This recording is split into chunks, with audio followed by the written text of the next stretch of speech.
வணக்கம். நான் உங்கள் ஜெயா. இன்றைக்கி நம்ம இந்த வீடியோவில் பிரேம்சந்த் எழுதின பெனால்ட்டி இந்த கதையோடைய சமரியை பார்க்கலாம் வாங்க. இந்த கதையை அவர் ஒரிஜினலாக ஹிந்தியில் தான் எழுதினார். அந்த ஹிந்தியோட கதையோட பேர் ஜுர்மானா. ஜுர்மானா மீன்ஸ் ஃபைன். அதாவது நம்ம ஏதாவது ஒரு தவறு செஞ்சால் நமக்கு ஃபைன் அமௌண்ட் போடுறாங்களே அந்த மாதிரி.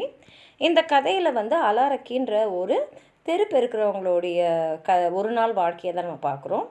அவங்க கவர்மெண்ட்டில் சானிடேஷன் டிபார்ட்மெண்ட்டில் வேலை செய்கிறாங்க.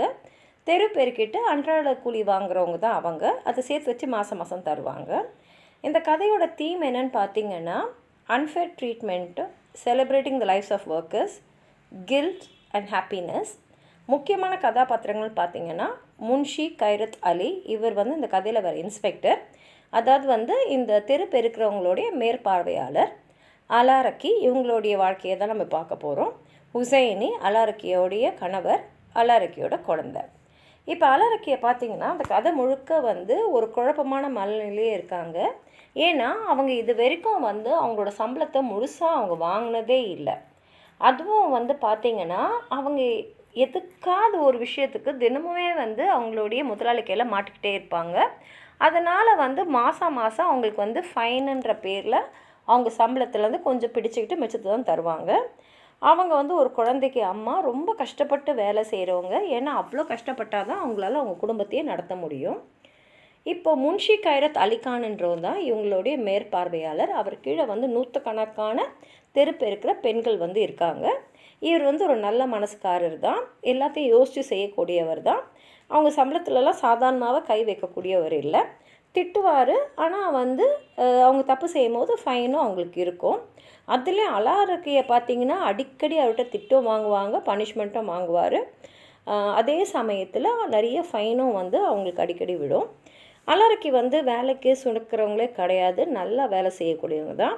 அதே சமயத்தில் அலங்காரம் பண்ணிக்கிட்டு நேரத்தை வீணாக்குறவங்களும் இல்லை. பார்க்குறதுக்கு சுமாரானதாக இருப்பாங்க. அழகுன்னு சொல்லனாலும் கண்டிப்பாக தன்னை நல்ல மரியாதை நிலைமையில தான் அவங்க காமிச்சிப்பாங்க. அதிலும் பார்த்திங்கன்னா குளிர்காலத்தில் கூட விடியற்காலைக்கு முன்னாடியே புறப்பட்டு அவங்க ரோடெல்லாம் பெருக்க ஆரம்பிச்சிடுவாங்க. காலங்கத்தால் பெருக்க ஆரம்பித்தாங்கன்னா 9 மணி வரைக்கும் பெருக்கி தான் அவங்க வேலையை முடிப்பாங்க. ஆனால் எவ்வளோ தான் கஷ்டப்பட்டாலும் அவங்களுக்கு ஏதாவது ஒரு தண்டனை கிடச்சிக்கிட்டே தான் இருக்கும், இல்லைனா ஃபைன் அமௌண்ட் விழுந்துகிட்டு தான் இருக்கும். உசைனி அவங்களுடைய கணவன். எப்போல்லாம் முடியுமோ அவரும் அவங்களுக்கு உதவி செய்வார். ஆனால் என்ன தான் ஒரு உதவி செஞ்சாலும் அலாரக்கிக்கு ஃபைன் விழுந்துட்டு தான் இருக்கும். மற்றவங்களுக்கெல்லாம் சம்பளம் வாங்குறதுன்னா ஒரு விழா மாதிரி ஒரு சந்தோஷமான நாளுன்னா, அலாரக்கிக்கு அன்றைக்கி அழுகிற நாளுன்னு வச்சுக்கலாம். அன்றைக்கும் அவங்களோட மனசு உடைஞ்சி போய் தான் இருந்தாங்க. ஒவ்வொரு மாதமும் அவங்க சம்பளம் வாங்கும் போது இந்த மாதம் எவ்வளோ நமக்கு பிடிச்சிப்பாங்க, நமக்கு எவ்வளோ திரும்பி வரும், சம்பளமாக எவ்வளோ காசு வரும், அதை வச்சு அந்த மாதத்தை எப்படி ஓட்டலாம், இப்படி தான் அவங்க மனசில் கணக்கு போடுவாங்க.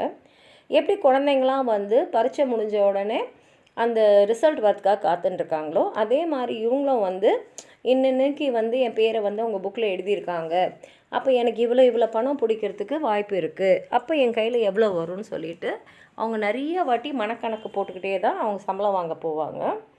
அதே சமயத்தில் பார்த்திங்கன்னா அவன் ஏன் மாட்டிக்கிறாங்கன்னா, விடிய காலையில் வேலைக்கு வந்துடுவாங்க. ஆனால் சில நாட்களில் அவங்களால வர முடியாது. அதுவும் அவங்க அந்த குளிர்காலத்தில் பார்த்திங்கன்னா ராத்திரிலாம் சரியாக தூங்கியிருக்க முடியாது. அவங்க குழந்த ராத்திரியில் அழுதுந்தான் அவங்களால தூங்கியிருக்க முடியாது. அதனால் கொஞ்சம் நேரம் கழித்து வருவாங்க. ஆனால் எவ்வளோ நேரம் கழித்து வந்தாலும் அதுக்கான வேலையை ஈடு செஞ்சுடுவாங்க. ஆனால் எப்போல்லாம் மாட்டுவாங்கன்னா, சில சமயத்தில் ரொம்ப உடம்பு களைப்பாக இருக்கும்போது கொஞ்சம் நேரம் உட்காரலாம், கொஞ்சம் மூச்சு வாங்கிட்டு பெருக்கலாம் நினைக்கும் போது தான் கரெக்டாக அந்த இன்ஸ்பெக்டர் அவரோட ஈக்கா வண்டியில் இறங்குவார். இவங்க மாட்டிப்பாங்க. இவங்க எவ்வளோ போய் கெஞ்சுவாங்க, இல்லை சார் நான் இதோ வேலையை முடிச்சுடுவேன் சார், காலையிலேயே கொஞ்சம் தான் இப்போ தான் சார் உட்கார்ந்தேன்னா கெஞ்சுவாங்க. ஆனால் அவர் எதுலேயுமே காதில் வாங்கிக்க மாட்டார். புக்கில் அவங்க பேர் எழுதிட்டு போயிட்டே இருப்பார். அதே சமயத்தில் கொஞ்ச நாள் என்ன ஆகிடும்னா, அந்த முட்டாயெல்லாம் விற்றுன்னு இருப்பாங்களே, அவங்ககிட்ட கொஞ்சம் முட்டாய் வாங்கிட்டு சரி உட்காந்து சாப்பிட்லாமேன்னு உட்காரும் போது தான் கரெக்டாக அந்த இன்ஸ்பெக்டர் வந்துடுவார். அவங்க பேர் அந்த புக்கில் எழுதிப்பார். இவங்களும் யோசிப்பாங்க, இவர் எங்கே தான் ஒளிஞ்சிக்கிட்டு இருந்தார், நான் ஏதாவது செய்யலாம்னு நினைக்கும் போது தான் டக்குன்னு எதிர்க்க நிற்கிறாரு, என் பேரை எழுதின்னு போயிடுறாரு. சில சமயம் நினைப்பாங்க, இந்த மாதம் 2 நாள் தானே அவர் என் பேரை எழுதினார், அப்போ எவ்வளோ பெனால்ட்டி இருக்கும், கடவுளுக்கு தான் தெரியும் இந்த மாதம் நம்ம எவ்வளோ சம்பளம் வாங்க போகிறோம், 8 நாளுக்கு மேலேயே பிடிச்சிடுவாங்களோ ஆனால் ரூ. 1 பிடிக்க மாட்டாங்கள்ல, ரூ. 1 அளவுக்குலாம் பிடிக்க மாட்டாங்களே, நமக்கு திருப்பி கொடுத்துருவாங்களா மற்ற பணம்லாம் அப்படின்னு நினச்சிக்கிட்டே போவாங்க. தலை குனிஞ்சினே தான் போய் அவங்க பணத்தை வாங்குவாங்க. ஆனால் அவங்க நினைக்கிறதுக்கு மேலேயே அவங்க சம்பளத்துலேருந்து பிடிமானம் இருக்கும். அதை வாங்கும் போதே அவங்க கையெல்லாம் நடுங்கும். வீட்டுக்கு போகும்போது கல்லில் தண்ணீரோடு தான் போவாங்க. மாதம் ஃபுல்லாக உழைச்சாலும் முழு சம்பளத்தை அவங்க இது வரைக்கும் பார்த்ததே இல்லை. இன்றைக்கும் அவங்களுக்கு சம்பளம் வாங்குற நாள் தான். போன மாதம் முழுக்கவே பார்த்திங்கன்னா அவங்க குழந்தைக்கு உடம்பு சரியில்லை, ராத்திரிலாம் இருமிகிட்டே இருந்தாங்க, ஜுரமும் இருந்தது. அது மாத்திரம் இல்லாமல் அது வந்து குளிர்காலம் வேறு, குளிரால் அது மாத்திரம் இல்லாமல் அவங்க குழந்தை வந்து ராத்திரியெல்லாம் அழுதுகிட்டே இருந்ததுனால, ராத்திரியெல்லாம் தூங்காமல் இருந்ததுனால அவங்க வந்து நிறைய வாட்டி இந்த மாதம் வந்து லேட்டாக தான் வந்திருக்காங்க. கான்சாய்வும் அவங்களோட பேரை வந்து எழுதி வச்சுருக்காரு. அதுவும் வந்து லேட்டாக வந்தால் அவங்களுக்கு அரை நாள் சம்பளம் கூட பிடிச்சிப்பாங்க. அதாவது வந்து எவ்வளோ பிடிச்சிருப்பாங்கன்றது இவங்களால சொல்லவே முடியல. அதுவும் அன்றைக்கி காலையில் பார்த்திங்கன்னா அவங்க குழந்தைய தூக்கிக்கிட்டே வந்துட்டாங்க. ஏன்னா அவளுக்கு உடம்பு சரியில்லை. அவங்க தொடப்பத்தையும் எடுத்துக்கிட்டு தெருவுக்கு போயிட்டாங்க. அவளை இறக்கி விடலான்னு பார்த்தா அவள் இறங்கவே மாட்டேன்றா. அவங்க இடுப்புலேயே உட்காந்துட்டுருக்கணுன்றா. அவங்க எவ்வளோ மிரட்டி பார்த்தாங்க. அதுவும் இன்ஸ்பெக்டர் வந்துடுவார், வந்துங்கன்னே இருக்கார், எண்ணெய் போட்டு அடிப்பார், அப்புறம் உன்னோட மூக்கு காதெல்லாம் வெட்டிடுவார், எல்லாம் மிரட்டி பார்த்தாங்க. ஆனால் குழந்தைக்கு மூக்கம் காதும் போனாலும் பரவாயில்ல, நான் கீழே இறங்க மாட்டேன்னு அடம் பிடிச்சிட்டு உட்காந்துட்டு இருந்தது. அப்புறம் அவளை எவ்வளோ மிரட்டி எவ்வளோ தாஜா பண்ணி என்னென்னலாம் செஞ்சாலும் அவள் இறங்க மாட்டான்னு தெரிஞ்ச உடனே அவளை அப்படியே கீழே போட்டுட்டு அவங்க பாட்டுக்கு தெருவு பெருக்க ஆரம்பிச்சிட்டாங்க. ஆனால் அந்த குழந்தை வந்து ஒரு இடத்துல இருக்கிற மாதிரி தெரியல, அப்படியே நெஞ்சு உடையிற மாதிரி ஓன்னு அழுதுகிட்டே இருந்தது. அவங்க அம்மா பின்னாடியே ஓடிக்கிட்டே இருந்தது. அவங்க அம்மாவுடைய புடையை பிடிச்சி எடுத்தது, அவங்க காலை கட்டிக்கிச்சு.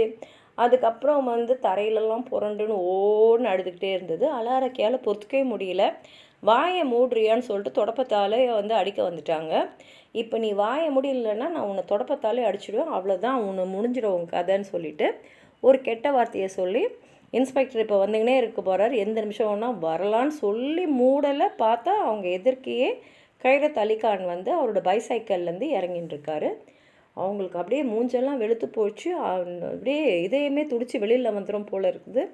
ஐயோ கடவுளே, என் தலையே கீழே வெந்துடும் போல இருக்கே, அவர் என்ன கேட்டார் இருப்பாளா இல்லையா? அதுவும் எதிர்க்கே நிற்கிறாரு, அதை கூட நான் பார்க்காம இருந்திருக்கேன். எப்போதுமே ஒரு ஈக்கா வண்டியில் தானே வருவார் அப்படின்னு யோசிச்சுன்னெல்லாம் மனசில் போகுது. அவங்க ரத்தமே அப்படியே உறைஞ்சி போயிடுச்சு. உடம்பே வந்து பேரலைஸ் ஆன மாதிரி அப்படியே தொடப்பத்தை பிடிச்சி நின்றுனே இருக்காங்க. அந்த இன்ஸ்பெக்டர் கோவமாக கேட்குறாரு, ஏன் குழந்தையெல்லாம் வேலைக்கு வர்ற மாதிரி எடுத்துன்னு வர, ஏன் வீட்டில் விட்டு வரலை அப்படின்னு வந்து கோவமாக கேட்குறாரு. இவங்க சொல்கிறாங்க, அவளுக்கு உடம்பு சரியில்லை எக்ஸலன்சி, வீட்டில் யாரும் இல்லை அவளை விட்டுட்டு வரத்துக்கு அப்படின்றாங்க. அப்போ ஏன் அவளுக்கு என்ன ஆச்சு? அப்போ அவளுக்கு உடம்பு சரியில்லைன்னா அவளை அழ விட்டுட்டே இருப்பியா? அவளுக்கு என்ன ஆனாலும் பரவாயில்லையா உனக்கு? ஏன் லீவ் எடுத்துக்க வேண்டியது தானே அப்படின்னு கேட்குறாரு. லீவ் எடுத்துட்டா என்னுடைய சம்பளத்தை பிடிச்சிடுவீங்க இல்லையா, அப்புறம் நாங்கள் எப்படி வாழறது? எங்களுக்கு வந்து வாழ்வுக்கு சம்பளம் வேணும் இல்லையா அப்படின்றாங்க. சரி, அவளை தூக்கிக்கிட்டு நீ வீட்டுக்கு போ, உன் வீட்டுக்காரர் வந்த உடனே அவரை அனுப்பு, அவர் வந்து மிச்சத்தெரு வந்து பெருக்கட்டும் அப்படின்னு சொன்ன உடனே அவங்க வந்து குழந்தைய தூக்கிக்கிறாங்க. அப்போ வந்து போகலான்னு இருக்கும் போது தான் அவர் கேட்குறாரு, ஆமாம் என்ன எதுக்கு திட்டின்னு இருந்த அப்படின்னு கேட்குறாரு. அலறைக்கு அப்படியே வந்து நெஞ்சு நின்றுடும் போல் இருந்தது. யாராவது இப்போ அவள் தலையை வெட்டியிருந்தா கூட உடம்புலேருந்து ஒரு சோடு ரத்தம் கூட வெளில வந்திருக்காது. ஏன்னா அந்த அளவுக்கு உடம்பு வந்து உறைஞ்சி போச்சு. நடுங்கிட்டே சொன்னார், ஐயோ நான் ஏன் உங்களை தான் சொல்ல போகிறேன், என் தலை மேலே இடியே விழட்டும் அந்த மாதிரி சொல்லியிருந்தான்னு சொல்லும் போதே அவள் கண்ணன் தண்ணியே வந்துடுச்சு. அன்றைக்கி சாயங்காலம் ஹுசேன், அதாவது அவங்களோட கணவர் வந்து வா போய் சம்பளம் வாங்கிட்டு வரலாம் அப்படின் போது அவளுக்கு மூஞ்சே இல்லை. ஏன் கவலையாக இருக்க அப்படின் போது, சம்பளம் என்ன பிடிச்சிப்பாங்க அவ்வளோதானே, பிடிச்சிக்கிட்டோம், இனிமேல் நான் வந்து குடிக்கலாம் மாட்டேன், ஒரு சொட்டு கூட குடிக்க மாட்டேன்னு சொல்லும் போது அவள் சொல்கிறா, இல்லை அநேகமாக என்னை வேலையை விட்டு எடுத்திருப்பாங்க, எல்லாம் என் நாக்கால் தான், நான் ஏன் அப்படின்னு சொல்லிட்டு அவள் தன்னைத்தானே நொந்துக்கிட்டே வந்தா. அப்போ அவர் சொல்கிறாரு, சரி உன்னை வேலையை விட்டு நிறுத்தினார்னா நிறுத்திடுறாரு, அவ்வளோதான், எல்லாம் அவர் ஆசீர்வதிக்கிட்டோம், இதுக்கே அழுதுகிட்டே இருக்கே வா அப்படின்னு சொல்கிறாரு. அப்போ அலறிக்கை சொல்கிறேன், நான் எதுக்கு வரணும், சம்பளம் எப்படியும் தரப்போகிறதில்ல, அங்கே இருக்கிற பொம்பளைங்களாம் என்னை பார்த்து சிரிப்பாங்கன்னு போது, இப்போ வந்து உன்னை வேலையை விட்டு நிறுத்திட்டா நாங்கள் கேட்க மாட்டோமா, எதுக்குனாலும் அவங்கள வேலையை விட்டு இருக்கீங்கன்னு, நீ திட்டினதை யார் கேட்டா என்ன, அவர் யாரை ஒன்று அப்படியே வேலையை விட்டு நிறுத்திடுவாரா, எல்லாருக்கும் நியாயம்னு ஒன்று இருக்கு இல்லையா, நான் நேராக போய் பஞ்சாயத்தில் சொல்லுவேன், என் தலையை அந்த ஹெட்மேன் கேட்டில் இடிச்சுக்கிட்டே நான் வந்து உனக்கு நியாயம் வாங்கி தருவேன் அப்படின்றாரு. நம்ம எல்லாம் ஒன்றா நின்னா அப்போ அந்த கான் சாஹிப் என்ன பண்ண முடியும்? அவரால் எப்படி நமக்கு வந்து இவ்வளோ ஃபைன்லாம் போட முடியும்? எல்லா வியாதிக்கும் மருந்து இருக்குது, அதனால் பயப்படாமல் வா அப்படின்னு சொல்லிட்டு அழைச்சின்னு போகிறாரு. ஆனால் அலரக்கிக்கு மனசே சரியில்லை. அவன் முகமே வந்து அப்படி இருண்டு போயிருந்தது. ஏன்னா கண்டிப்பாக அந்த இன்ஸ்பெக்டர் நம்ம சொன்னதை கேட்டிருப்பாரு. நம்ம எப்படி அந்த மாதிரி பேசணும்? ஆமாம், அந்த மாதிரி பேசணுமே, ஏன் உடனே வந்து நம்மளை வேலையை விட்டு நின்றுடுமே வராதுன்னு அவர் சொல்லலை? ஏன் வந்து அவர் வந்து இந்த மாதிரி நம்மளை வந்து சரி சரி நீ வீட்டுக்கு போகணுன்னு மட்டும் அனுப்பிச்சிட்டாரு? ஒருவேளை அவர் நிஜமாகவே அன்பான மனிதரோ அப்படின்னு அவன் மனசுக்குள்ள ஒரு எண்ணம் போச்சு. அவளால் எதுவுமே டிசைட் பண்ணவே முடியல. ஏன் நம்மளை வந்து எதுவுமே சொல்லாமல் அனுப்பிச்சிட்டாரு? கண்டிப்பாக வந்து நம்மளை வேலையை விட்டு நிறுத்திடுவார். ஆனால் அனுப்பும் போது எதுக்காக அவ்வளோ நல்லவராக அனுப்பணும் அப்படின்னு அவள் மனசு யோசிக்குது. அப்போ வந்து அவள் கேள்விப்பட்ட ஒரு விஷயம் ஞாபகம் வந்தது. தூக்கில் தொங்குறதுக்கு முன்னாடி அந்த கைதிக்கு வந்து ஒரு நல்ல சாப்பாடு தருவாங்களாம். அப்புறம் அவன் என்ன கேட்டாலும் தருவாங்க அப்படின்னு கேள்விப்பட்டிருக்காரு. அதே மாதிரி தான் ஒரு வேளை இந்த இன்ஸ்பெக்டர் நம்மளை வேலையை விட்டு நிறுத்துறதுனால எதுக்கு இவளை வந்து அனாவசியமாக வந்து மனசை கஷ்டப்படுத்தி நிறுத்தணுன்றதுனால அமுச்சிட்டாரா அப்படின்னு யோசிச்சுட்டே இருக்கும் போதே முனிசிபல் ஆஃபீஸ் பில்டிங் வந்துடுறாங்க. இப்போ சம்பளம் எல்லாருக்குமே கொடுக்க ஆரம்பிச்சிட்டாங்க. முதல்ல வந்து தெரு பெருக்கிற பெண்களுக்கு தான் முதல்ல கொடுப்பாங்க. யாரோட பேரை கூப்பிட்றாங்களோ அவங்க உடனே அந்த பெண்மணி ஓடி போய் சம்பளத்தை வாங்கிக்கிட்டு அங்கே இருக்கிற இன்ஸ்பெக்டரை வந்து நல்ல வார்த்தைகளால் பேசிட்டு அப்புறம் போயிடுவாங்க. அலரக்கியோட பேர் எப்போதுமே சம்பாவோட பேருக்கு அப்புறம் தான் வரும். ஆனால் நீ சம்பாவோட பேருக்கு அப்புறம் ஜெஹருன்ஸோட பேரை கூப்பிட்டாங்க. இவ பேர் வரவே இல்லை. என்ன பண்ணுறதே தெரியாமல் அவளுடைய கணவர் அவள் பார்க்குறா. அங்கே இருக்கிற பெண்களும் வந்து ஒருத்தரை பார்த்துக்கிட்டு ஏதோ முணுமுணுக்க ஆரம்பிச்சிடுறாங்க. ஒருத்தர் பேராக கூப்பிட்டுக்கிட்டே இருக்காங்க. அலரக்கி தெருவில் இருக்கிற அந்த மரத்தெல்லாம் பார்த்துக்கிட்டே இருக்கா. சரி, அவள் மனசில் முடிவாக தெரிஞ்சிடுச்சு, நம்மளை வேலையை விட்டு எடுத்துட்டாங்க, போன மாதம் சம்பளமும் நமக்கு கிடையாதுன்னு போது திடீர்னு அலரக்கின்னு அவள் பேரை கூப்பிட்றாங்க. அவள் மெதுவாக அப்படியே எழுந்துக்கிறான். தலையை வந்து அப்படியே கவுந்தபடியே ஒரு புது பொண்ணு எப்படி நடந்து போவோமோ அது மாதிரி மெதுவாக அப்படியே நடந்து போகிறான். போய் நின்ன உடனே அந்த சம்பளம் கொடுக்குறவர் வந்து அவளோட முழு சம்பளமான 6 ரூபாயும் அவள் கையில் கொடுக்குறாரு. அவளுக்கு அப்படியே ஆச்சரியமாயிடுது. கண்டிப்பாக இவர் ஏதோ தப்பு செய்கிறாரு. ஏன்னா 3 வருஷம் அவங்க வேலை செஞ்சுருக்கா, ஒரு வாட்டி கூட அவள் முழு சம்பளம் வாங்கினதே இல்லை. அதில் இந்த மாதம் அவளுக்கு பாதி சம்பளம் கிடைச்சாலே அது ஒரு பெரிய விஷயம். அதனால் வந்து ஒரு நிமிஷம் அங்கே நிற்கிறா. ஏன்னா வந்து கண்டிப்பாக அவர் கொடுத்துட்டு திருப்பி வாங்கிப்பார் அப்படின்னு நினைக்கிறா. ஆனால் அவர் கேட்குறாரு, எதுக்குமா நின்றுருக்க, நீ நான் போக வேண்டியது தானேன்னு போது அவர் சொல்கிறா, இல்லை இதில் மொத்த சம்பளமும் இருக்கேன்னு போது அவருக்கு ஆச்சரியமாயிடுது. அவர் பார்த்து சொல்கிறாரு, அப்போ என்ன உனக்கு வேணும், இல்லை கம்மியாக வேணுமா அப்படின்னு கேட்குறாரு. அப்போ இந்த வாட்டி எந்த பெனால்ட்டியும் இல்லைங்களான்னு போது இல்லை இந்த வாட்டி எந்த யாருக்குமே எந்த பிடிமானமும் இல்லைன்னு அப்படியே வந்து அவளால் அவன் மனசை வந்து அப்படியே முழுசாக நிறைவேடுது. ஆனால் என்னவோ தெரியல, அவள் ரொம்ப சந்தோஷப்பட்டிருக்கணும். ஆனால் வந்து இவ்வளோ நல்ல மனுஷனாக இருக்கார் இன்ஸ்பெக்டர், என் சம்பளத்தை பிடிக்காமலே எனக்கு முழுசாக கொடுத்துருக்காரு, அவரை போய் நான் அசிங்கமாக பேசிட்டேனே அப்படின்னு அவன் நினச்சிட்டு இருக்கான். இப்போ இந்த கதையில் முழுசாக பார்த்திங்கன்னா அலரக்கியோடைய கஷ்டங்களை தான் அவன் பார்த்துட்டே இருக்கோம். அப்போ கடைசியில் நம்ம கதையை படிக்கும் போது நம்ம நிஜமாகவே அவளை ரொம்ப சந்தோஷமாக தான் பார்த்துருக்கணும்.